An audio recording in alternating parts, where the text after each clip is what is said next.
The first time they asked me to grab coffees, I realized the deal was already in trouble. I was standing at the edge of a glass-walled boardroom on the 42nd floor, holding a slim laptop case and a paper folder stamped independent clearance, final, while the room smelled like expensive citrus cleaner and the kind of confidence that comes from never being told no. A dozen people were already seated with jackets off, phones placed face down like they were about to do something sacred, and the woman at the head of the table, Sloane Ketter, board chair, looked up and did the quick scan people do when they've already decided what you are. Her eyes stopped at my visitor badge with its yellow contractor stripe, and she smiled without warmth. Good, she said, not to me but around me, like I was an item that arrived. You can take notes near the wall.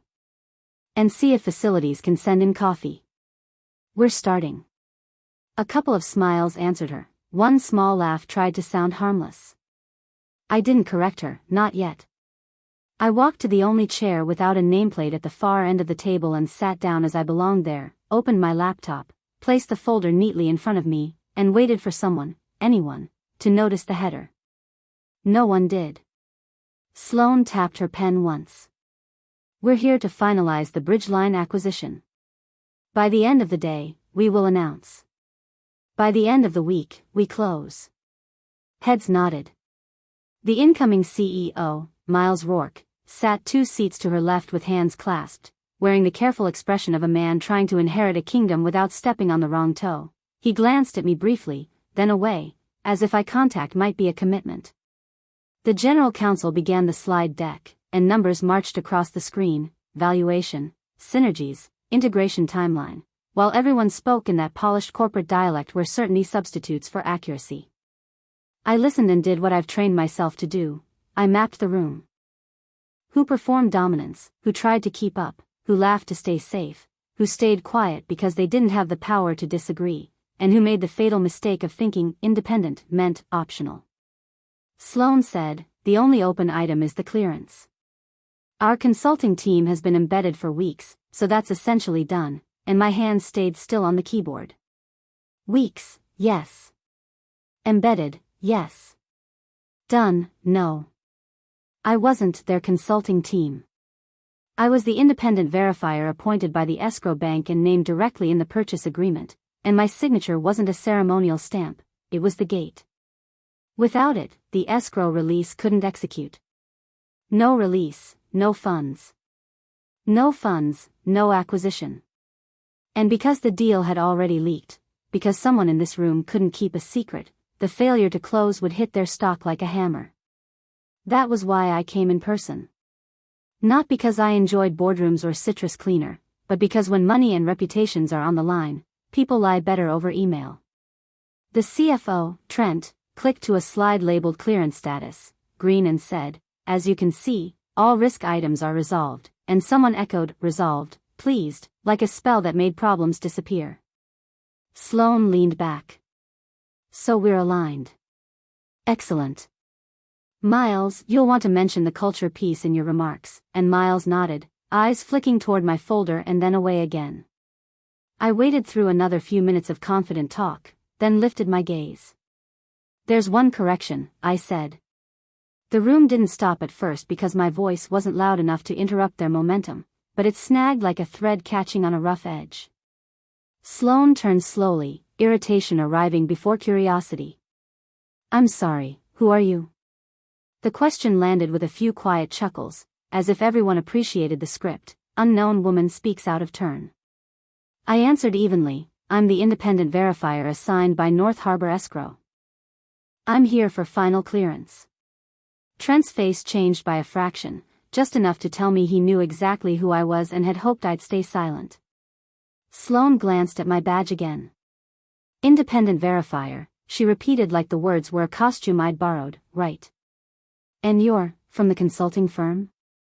No, I said, from the escrow bank. That earned the first real pause, not respect, just recalculation. Sloane smiled, thin and managerial. Okay. Well, we're in the middle of an executive discussion. If you have administrative notes, you can email Trent later. Administrative notes.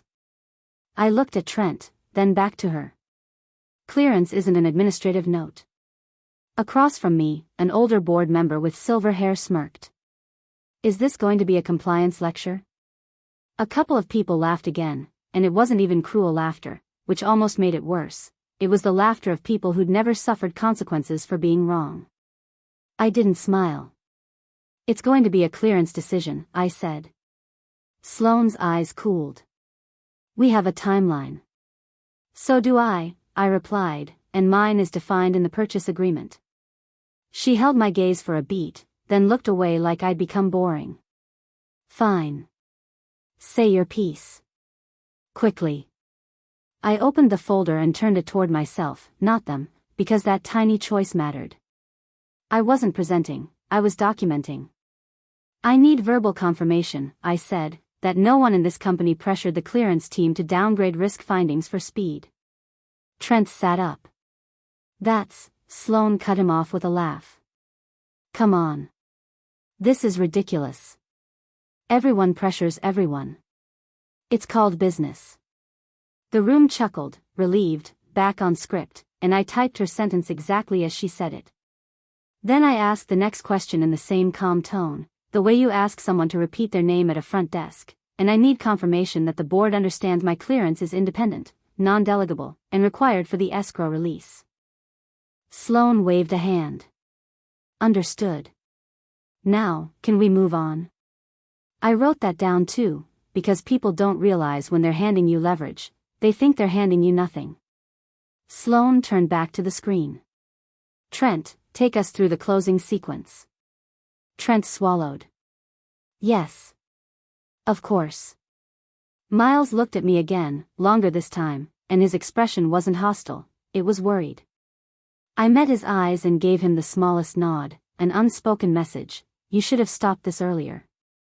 He looked away, and I kept typing because they were still talking, still laughing, still acting like the gate was already open, while the only person in the room who could unlock it hadn't agreed to let them through. The fastest way to learn what a room is hiding is to ask people to say it, for the record. Sloane had just waved me off like a minor inconvenience, and the deck rolled forward again, but now that I'd spoken once, I could feel the room tracking me in its peripheral vision, like a stain they were hoping wouldn't spread. Trent launched into the closing sequence, wire timing, escrow release windows, the announcement schedule, using that smooth cadence finance people use when they want inevitability to sound like governance, and every time he said, we, he meant, I already promised this. I let him finish a full minute before I interrupted again, not loud, just precise. Before you go further, I said, I need the participants list for my notes. Full names and roles. Sloane's mouth tightened. Why? Because my clearance memo requires it, I said, tapping the folder without opening it. It's attached to the escrow file. If the release is contested later, the memo becomes evidence. That word, evidence, changed the air. It didn't stop them, but it made them a little more careful, which was exactly what I wanted, because careful people still slip when they think they're speaking to someone harmless. Sloane nodded at the general counsel like this were a nuisance the lawyers could absorb. Fine. Do it quickly. So we went around the table, each person offering a name and title, and I typed without looking up, not because I needed the spelling, but because watching a powerful person say their own name right before they make a bad decision is a kind of poetry. When it came to Miles, he said, incoming CEO, pending ratification, and his voice caught slightly on the last two words, like he suddenly remembered ratification was not a vibe, it was a process. Sloane didn't like the reminder. Okay, she said, clapping her hands once. Now we can get back to the point. I didn't move. One more thing for the record, I said. I need confirmation that this meeting is being recorded. The general counsel nodded. It is. Sloane gave a quick, impatient glance at the camera in the corner. For internal minutes, she said, like it was nothing. And for the escrow file, I added. Correct? The general counsel hesitated a fraction too long, then said, correct. I typed that. Sloane leaned forward. Are you done now? Almost, I said. I need to ask 3 interference questions. It's required. Trent's jaw flexed. We've already answered your little independence thing. You answered one question, I said. And you answered it in a way that triggered the follow-ups. Sloane laughed, a quick bark that invited the room to join her. Triggered, she repeated. Is there a compliance bingo card? Are we winning? A couple of people chuckled, eager to align themselves with her amusement. I kept my tone neutral. Question 1. Has any officer, board member, or advisor requested that my team accelerate clearance timelines by excluding or minimizing unresolved risks? Trent cut in. Absolutely not. Thank you, I said, and I typed it exactly, absolutely not. Sloane looked smug, like the whole thing had been deflated. Question 2, I continued, has anyone suggested that my future work with this company is contingent on a favorable clearance outcome? Sloane rolled her eyes. No one has time for that. Trent said, no, the general counsel said, no, I typed each answer separately, with names. Then I paused, just long enough to make the room uncomfortable again. Question 3, I said, has anyone attempted to restrict access to documents, employees, or systems necessary for independent verification? Trent gave a tight smile. We gave you what you asked for. That wasn't my question, I replied. Sloane's patience snapped. We're not playing word games. We're not playing at all, I said. We're closing a deal. The older board member with the watch collection leaned back and said, access is always curated. If we opened everything, you'd drown. It was meant to sound helpful. It wasn't. For the record, I said, are you saying you intentionally limited access? He laughed. I'm saying you don't need everything to do your job. Sloane jumped in, eager to turn it into a lesson. Exactly. You're here to certify, not to interrogate. Miles shifted in his chair, and for the first time, he spoke like someone trying to prevent a car crash without grabbing the wheel. Sloane, he said carefully, maybe we let her finish her process. Sloane didn't even look at him. We are letting her, she said, then looked at me. You have curated access. You have what you need. I didn't argue. I just nodded and typed, because she had finally said it in a clean sentence with her name attached to it. The general counsel noticed what I was doing and tried to soften it. To clarify, he said, we've provided reasonable access consistent with confidentiality. Thank you, I replied. That's a helpful clarification. And I typed that too. Trent exhaled like he'd been holding his breath. So we're done? Sloane asked. We can proceed with the closing sequence. I closed my laptop halfway, not dramatically, just enough to signal a shift. Not yet, I said. Now we move to the final verification step. Sloane's eyes narrowed. Which is? A private, uninterrupted interview with the risk lead and the integration auditor, I said. Without executives present. The room went still for a beat, then the pushback arrived exactly the way it always does, as offended disbelief disguised as practicality. Sloane scoffed. Absolutely not. We're not dismissing the board for a contractor interview. I'm not asking you to dismiss the board, I said. I'm asking you to comply with the independence protocol you agreed to when you signed the escrow terms. Trent's phone lit up. He glanced down, then looked at me like I'd personally insulted his calendar. We don't have time for this today. I met his eyes. Then you don't have clearance today. That landed harder than anything I'd said so far, because it wasn't a threat, it was a statement of process. Miles' gaze snapped to me, then to Sloane, like he was seeing the chain reaction forming. Sloane's face smoothed into a smile that didn't reach her eyes. You're being difficult, she said softly, the way people say it right before they justify something ugly. I returned her smile, polite and calm. I'm being independent, I corrected, and I watched her realize, too late, that every sentence she'd thrown at me like a joke had been typed, time-stamped, and tied to the very gate she'd been pretending didn't exist. By the time Sloane called me difficult, I could feel the room deciding that the easiest fix was to outstare me. Trent tried a softer angle. Look, he said, voice lowered for plausible reasonableness. We appreciate rigor, but we can't clear the room for side interviews. The board has fiduciary duties. So do I said, and I slid my folder open at last. Not to show them graphs or scare them with legalese, just one page with a highlighted section and a signature line waiting beneath it. Protocol 9.3, I read, requires an uninterrupted interview with the risk lead and integration auditor, without management present, before final attestation. If access is restricted or independence is compromised, clearance is suspended automatically, and the escrow agent is notified immediately. Sloane stared at the paper like it had personally insulted her. You wrote that to control us, she said. Your legal team accepted it, I replied, keeping my voice flat. Everyone here signed it. She turned to the general counsel. Tell her we're not doing this.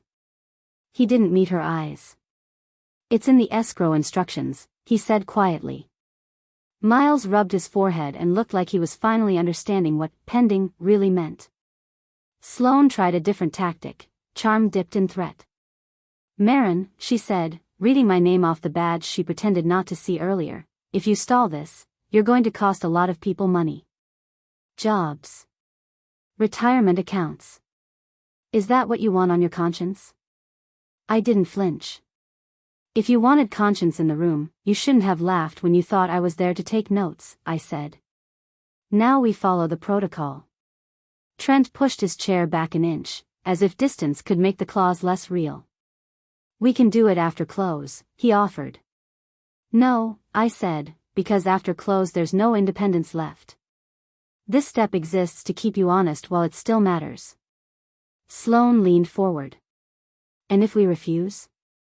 I closed the folder and placed my pen on top like a period at the end of a sentence. Then I issue an independence breach notice, I said, and the escrow release pauses until the bank receives a corrected process, without the people who interfered. For the first time, someone besides Miles spoke up against her. Sloane, the lead independent director, said, let her do the interviews. She snapped back, I don't take orders from contractors. I reached for my phone and unlocked it slowly, not to perform, but because every second gave them a chance to stop digging. I opened a pre-drafted email addressed to North Harbor Escrow Operations and attached the meeting log I had been typing. Subject line reads, Independence compromised, suspend release, I said aloud, so no one could pretend they misunderstood. Sloane stood. You're bluffing. No, I said, and I hit send. The sound of the outgoing chime was tiny, but it changed everything. Trent's phone rang almost immediately. He looked at the screen, then at me, and his face went pale in a way that didn't require a slide deck. It's the bank, he whispered. Sloane turned to him with a smile that begged for good news. Trent didn't smile back. They just placed a hold on the escrow instructions, he said. They're asking for the breach details and a recertification call without the board chair present. Silence expanded across the table like a spill. Miles exhaled through his nose, slow and controlled, the way people do when they realize the fire alarm isn't a drill. Trent put the call on speaker, and the boardroom suddenly sounded smaller. A calm voice from North Harbor introduced herself, verified my name, and then asked, "Who is in the room?" I answered before anyone else could. All board members present, the incoming CEO, CFO, General Counsel, and me. This is the live session you requested. Sloane's eyes flashed at the phrase live session, because it meant she couldn't edit this later. The bank officer continued, for clarity, the escrow instructions require independent verification free from management interference. Ms. Ketter, are you willing to step out while the verifier completes the required interviews? Sloane laughed once, too sharp to be natural. I'm the chair. I don't step out of my own meeting. There was a pause on the line, the kind you can hear even through speakerphone. Then the hold remains, the officer said. We will require written confirmation from the lead independent director that governance remediation is in place before any release. The word remediation hit like a gavel. The lead independent director, Dr. Hanley, cleared his throat. North Harbor, this is Hanley. We will comply. Sloane turned toward him so fast her blazer creased at the shoulder. "Excuse me?" Hanley didn't blink. "We will comply," he repeated, and the room, which had laughed at me 15 minutes earlier, suddenly found its manners. The bank officer asked me to summarize the breach. At 9:12 a.m., the chair directed me to stand at the wall and take notes, implied I was not authorized to participate, and dismissed clearance as administrative. At 9:24 a.m., she confirmed, quote, "Everyone pressures everyone. It's called business," in response to my interference question. At 9:31 a.m., she confirmed I had curated access and denied the required private interviews. I watched Sloane's face as she realized I wasn't attacking her, I was reading her words back with timestamps. The officer thanked me and ended the call with a sentence that sounded almost gentle. "The hold is effective immediately. Please do not attempt to proceed as if funds are available." Speakerphone clicked off. For a heartbeat, no one moved, like the room was waiting for Sloane to rewind time. Then chaos tried to enter through their phones. Trent's device rang again, and again. The general counsel started typing furiously. A board member whispered, "Is the market already hearing this?" Another answered, "They will." We leaked the announcement. Miles stood halfway, then sat back down as he'd remembered he wasn't king yet. Sloane regained her voice first, which is how you can tell who's used to controlling narratives. "This is an overreaction," she said, scanning the table for loyalty. "We can clarify. We'll do the interviews later today. Marin can unsend whatever she sent." I didn't correct her about email not being a time machine. Hanley leaned forward. "Sloane, you're not directing the verifier anymore." Her smile froze. "Are you actually doing this in front of them?" She gestured toward the camera mounted near the ceiling and the speakerphone, toward every witness she'd ignored until it mattered. Hanley's tone stayed even. "You did it in front of them first." Trent tried to play mediator. "Let's just get the release back." "Marin, what do you need?" I looked at him. "I need the risk lead and integration auditor in a private room for 1 hour. I need unfiltered system access for my team for the rest of the day. And I need a written statement from the board acknowledging that any retaliation or pressure voids clearance permanently." Sloane scoffed. "That's extortion." "No," I said, "that's independence." Miles finally spoke, voice tight. "Sloane, step out." It wasn't brave, but it was something. She stared at him like he'd betrayed a religion. "You don't have the authority." "Not yet," he said, "but I do have the sense to know we're burning." Chairs scraped. 2 board members avoided her eyes. The general counsel murmured, "We need governance remediation language anyway." Sloane's face shifted from anger to calculation because she could feel the room abandoning her. "Fine," she said, standing with controlled fury. "Do your little interviews. But understand this, you've made enemies." I met her gaze. "You did that before I spoke." When she left, the room exhaled like it had been underwater. Trent's hands shook as he forwarded calendar invites titled, "Remediation Call, Urgent," and the general counsel unplugged the speakerphone as it might bite again. Miles stayed seated, staring at the closing slide as if stubbornness could make it true. Hanley asked for the risk lead and integration auditor immediately, and for the first time that morning, assistants moved without waiting for Sloane's nod. 10 minutes later, the risk lead arrived with a legal pad clenched in both hands. The door closed. He didn't sit before he said, "I was told to change material weakness to monitoring item and to stop asking Bridgeline about the breach." The integration auditor followed and admitted their access logs showed 2 data rooms I'd never been granted credentials for. I asked them to repeat it slowly, then again, and I wrote it down exactly, because the difference between a scandal and a resignation is documentation. Outside the glass, I could see board members pacing on calls, rehearsing phrases like temporary and miscommunication. Inside, the truth was simpler: they wanted to close first and clean up later, and they only failed because they'd underestimated the gate. I stayed calm. Hanley turned to me. "Proceed. We'll document the remediation." And as I gathered my folder, I realized the revenge wasn't dramatic at all. It was just the system working the moment someone stopped letting power pretend it was above the rules. By late afternoon, the board had stopped treating me like an inconvenience and started treating me like a control they couldn't bypass. Dr. Hanley, the lead independent director, booked a 4 p.m. remediation call with North Harbor Escrow and asked, quietly, what it would take to lift the hold. I told him I wasn't here to punish anyone. I was here to certify a process that had to be clean. Clean meant 3 things in writing: unrestricted system access for my team, a hard firewall between verification and management, and a board statement acknowledging that any future pressure on the verifier would trigger an automatic suspension without debate. Hanley didn't haggle, he nodded, because competent governance always looks boring.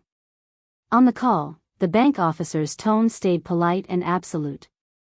She verified my identity, confirmed the meeting log would be appended to the escrow file, and stated that the chair would be removed from all interactions with me until my clearance memo was complete.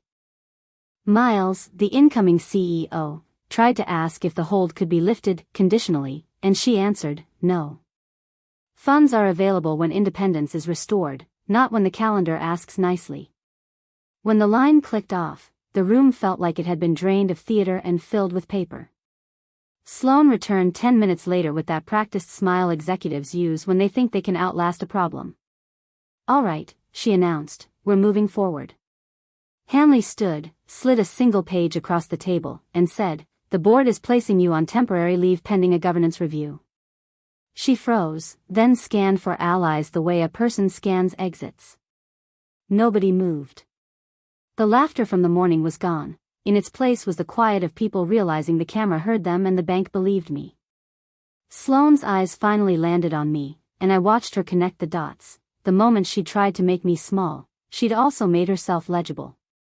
She left without a speech. The market learned about the delay before dinner, because you can't pre-brief analysts, leak an announcement, and then pretend a closing slip is internal.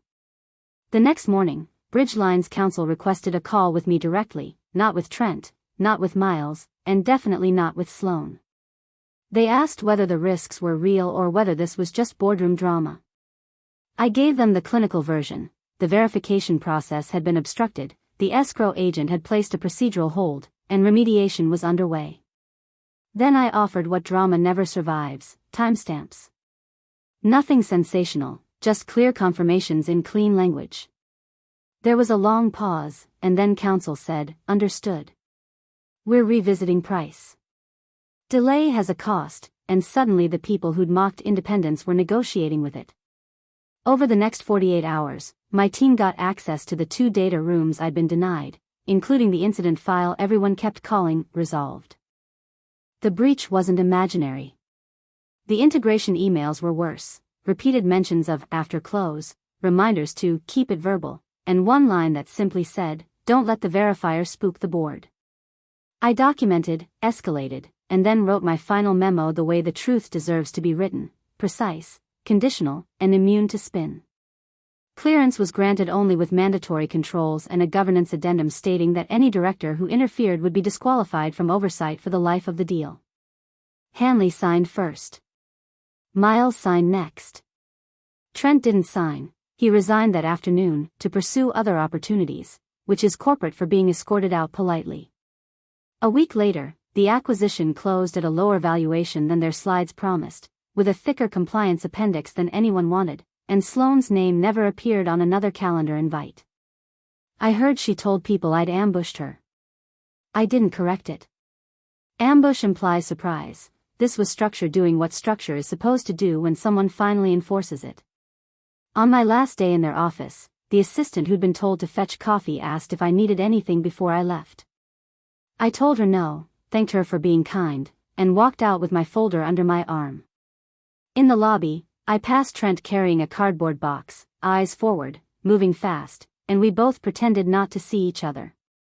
That was the whole revenge, really. I didn't raise my voice, I didn't trade insults, I just let their own words trigger the safeguards they'd agreed to and forgotten. If you enjoyed this story and you want more corporate pro-revenge where consequences arrive calmly, hit like, subscribe, and share it with someone who thinks titles replace respect. Drop a comment with the worst coffee run moment you've seen at work, and remember, the gatekeeper rarely looks like the loudest person there.